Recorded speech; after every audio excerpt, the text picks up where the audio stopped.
नमस्कार, मैं हूँ शालिनी और आप देख रहे हैं BBN भव्य भारत न्यूज। चलिए शुरू करते हैं आज की मुख्य खबरें।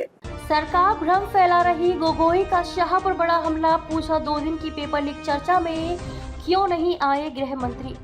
कांग्रेस सांसद गौरव गोगोई ने केंद्र सरकार पर हमला बोला है। उन्होंने गृह मंत्री अमित शाह पर भी निशाना साधा।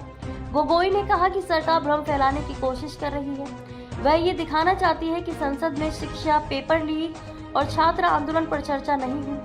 गोगोई ने कहा कि इन मुद्दों पर सदन में पहले ही विस्तार से चर्चा हो चुकी है। उन्होंने कहा कि पेपर लीक से जुड़े विधेयक पर संसद में 2 दिन तक विस्तार से चर्चा हुई थी। इस दौरान विपक्ष ने अपनी बात रखी थी। बीजेपी के कई सांसदों ने भी चर्चा में हिस्सा लिया था। गोगोई ने कहा कि इस चर्चा में नेता प्रतिपक्ष राहुल गांधी भी शामिल हुए थे। गौरव गोगोई ने अमित शाह की गैर मौजूदगी पर सवाल उठाया। उन्होंने पूछा कि जब पेपर लीक विधेयक पर 2 दिन चर्चा हुई तब गृह मंत्री सदन में क्यों नहीं थे। गोगोई ने कहा कि विपक्ष ने उस समय अपनी बात रखी थी। भाजपा के कई नेताओं ने भी चर्चा में हिस्सा लिया था।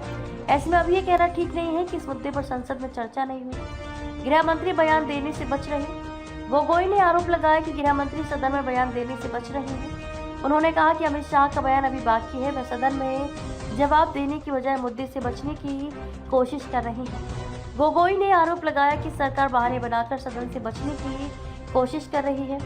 गौरव गोगोई का बयान अमित शाह के हालिया बयान के बाद आया है। अमित शाह ने कहा था कि वह छात्र आंदोलन और नीट परीक्षा के प्रश्न पत्र लीक के मुद्दे पर संसद में सभी सवालों का जवाब देने के लिए तैयार हैं। उन्होंने लोकसभा अध्यक्ष ओम बिरला से विपक्ष से बात करने और चर्चा के इस समय तय करने को कहा था। शाह ने कहा था कि सार्वजनिक परीक्षाओं में अनुचित साधनों की रोकथाम से जुड़े संशोधन विधेयक पर मौजूदा सत्र में चर्चा हो चुकी है।